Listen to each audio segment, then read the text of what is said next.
નમસ્કાર, હું doctor Bhavdip Ganatra, Ayurveda consultant. મિત્રો, 60 વર્ષની ઉંમર પછી શરીરની અંદર વાયુનું પ્રમાણ વધે છે અને વાયુના કારણે શરીરમાં ડ્રાયનેસ વધે છે અને બીજું ઉંમરના કારણે જે ડીજનરેટિવ ચેન્જીસ થતા હોય એટલે આપણા શરીરના કોષો જે નવા બીજા કોષો ઉત્પન્ન થવાની જે કેપેસિટી હોય એ ઓછી થતી હોય છે।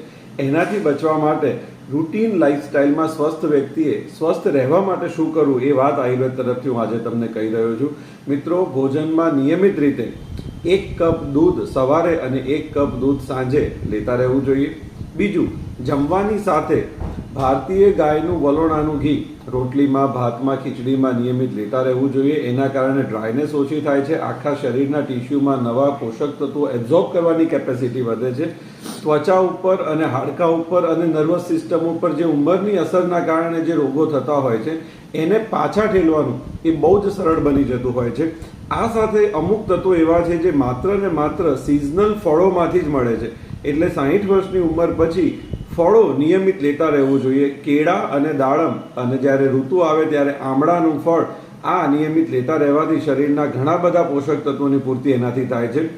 ઇમ્યુનિટીનું રિચાર્જ કરવાવાળું એકમાત્ર તત્વ છે એ છે રાતની પ્રોપર ઊંઘ, અને 60 વર્ષ પછી તો આવશ્યકતા અનુસાર દિવસે પણ ઊંઘ લેવાનું આયુર્વેદમાં સજેસ્ટ કર્યું છે।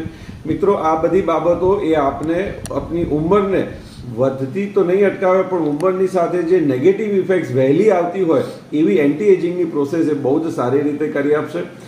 પ્રસન્ન રહેવું એ બહુ જ આવશ્યક છે, સમય સાથે બદલાતા રહેવું, જડતામાં જોડાઈ જવાથી ઘરડાપણું વહેલું આવે છે અને ફ્લેક્સિબલ રહેવાથી નવી બાબતોનો ખુલ્લા હૃદયથી સ્વીકાર કરવાથી હૃદયની ગતિ અને આખા શરીરની અંદર લોહીનું પરિભ્રમણ સારું રહે છે।